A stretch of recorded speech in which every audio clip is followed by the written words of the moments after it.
আমজাদ, কি হয়েছে? আমজাদ বাড়ি নাই? আমজাদ কই? তুমি ওরা বলো যে না খালা, আমি ওর খালা হই। কি ব্যাপার হবে খালা? তুমি এই সময়? আমি তোমার কাছে একটা দরকারে আইছি। ওর নাম আয়াত। বাস অ্যাক্সিডেন্টে ওর বাপ মা সবাই মরে গেছে। ওরে দেওয়ান এখন কেউ নাই। তোর যদি তুমি একটু জায়গা দিতা। কোনো সমস্যা নাই, আমার বাড়ি তো খালি পড়ে রয়েছে। একটা করে নালে থাকবো। খালা থাকুক, কাম কাজ করবো, নিজের বাড়ি মনে করে থাকবো। খালা আমার একটা জরুরি কাম আছে, আমি আইয়া বাকি কথা কব না। হয়তো বাইক স্টার্ট দে, তুমি ঘরে পেছনে যাও। যাও, আসো।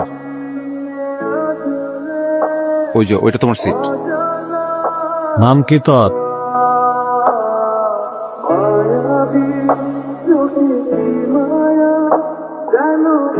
ও সাইদ, হা কইরে কি দেখতেছিস? কি দেখি বোঝো না দাদি? নাতির যে বিয়ের বয়স হয়েছে, চুলদারি পেকে গেছে। বিয়ে যে করবি, চাকরি করিস, ঘরের চাল তো সাদা, খাওয়াবি কি? কি কও দাদি? সকাল থেকে সন্ধ্যা অব্দি চাচার পিছনে ঘুরি, জমির হিসাব করি, কোর্ট কাছারি, বিচার সালিশ।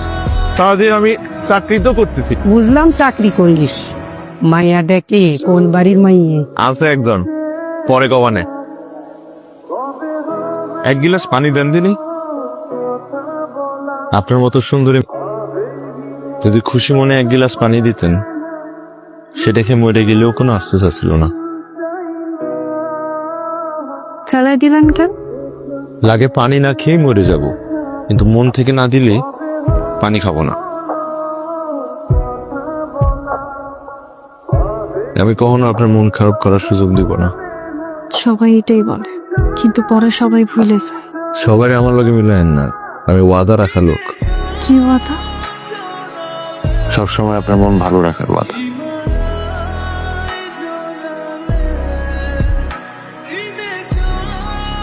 আপনাকে খোলা চলে সেরাম লাগে।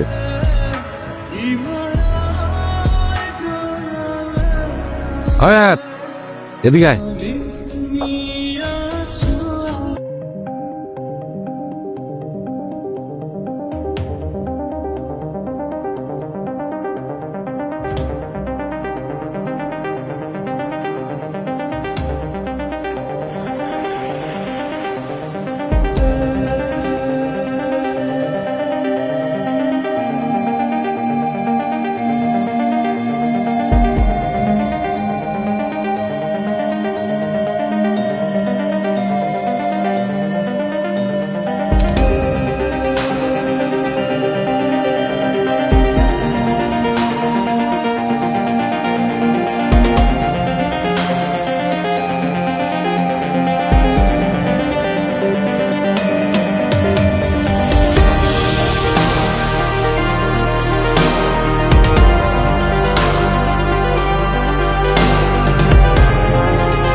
আসসালামু আলাইকুম স্যার।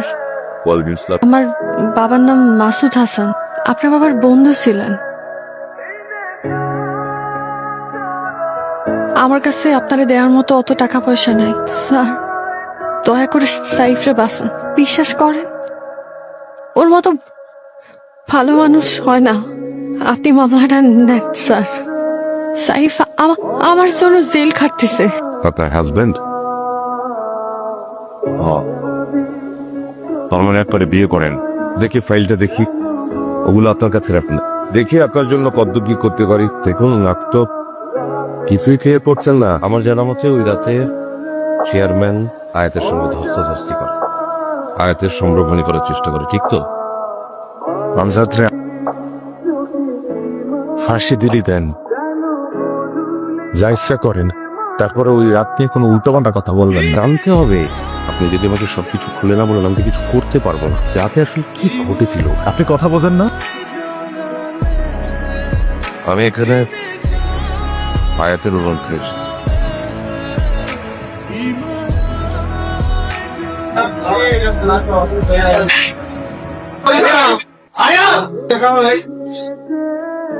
কতদিন পর তোমার দেখলাম, ভাল লাগতেছে। আমার একটা কথা রাখবা। তুমি বলেছো আর আমি রাখি নাই, এমন কোনোদিনও হয়েছে? ভুলে যাও। তুমি আমার এই সিন না। দুদিন পর ফাঁসি দেবে আবার। এখানটা একটা সই করতে হবে। আমি কোনোভাবেই আপনাকে আর সাহায্য করতে পারবো না, কারণ আপনি যে স্বীকারোক্তি দিয়েছেন তাতে আপনার ফাঁসি হয়েই যাবে। স্যার, আপনার কাছে আমার বেশি কিছু চাওয়ান্তি, তবে একটা অনুরোধ করি, আমার কি একদিনের জন্য জামিন দেওয়া যায়? জামিন? একজনের কথা দিচ্ছিলাম, তারে বিয়ে করুন।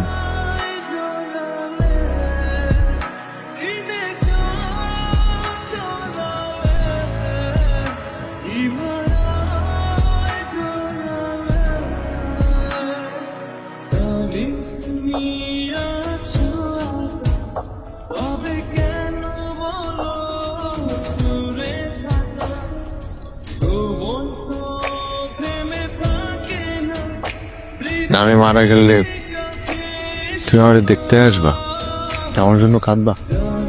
আরেকবার যদি মরটোর কথা বলিস তাহলে আমি নিজে তোমার পানির মধ্যে সবাই মেরে ফেলবা।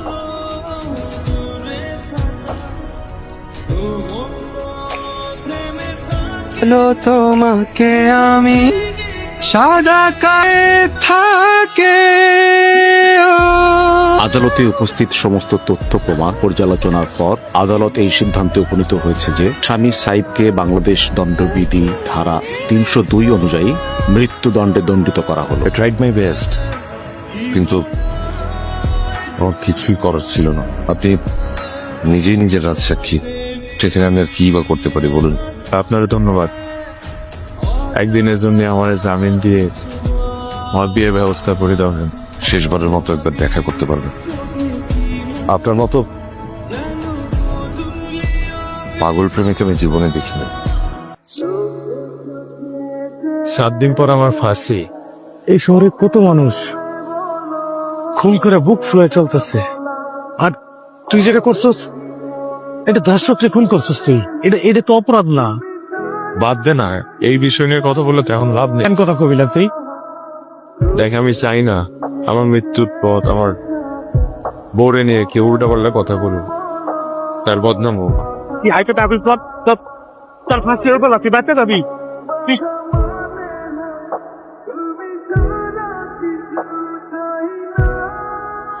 আবার কখনো দেখা হবে কিনা জানি না, কখনো দেখা না হয় আমি আল্লাহর কাছে দোয়া করবো সাথে আমাকে আবার দেখা হবে। আমি ওই দুনিয়ায় জানো তোমার বউ হয়ে থাকি। আমার ছেড়ে থাকার যন্ত্রণা ওই দুনিয়াকেও তুমি সহ্য করতে পারবা তো? তোমারে কই সারলাম,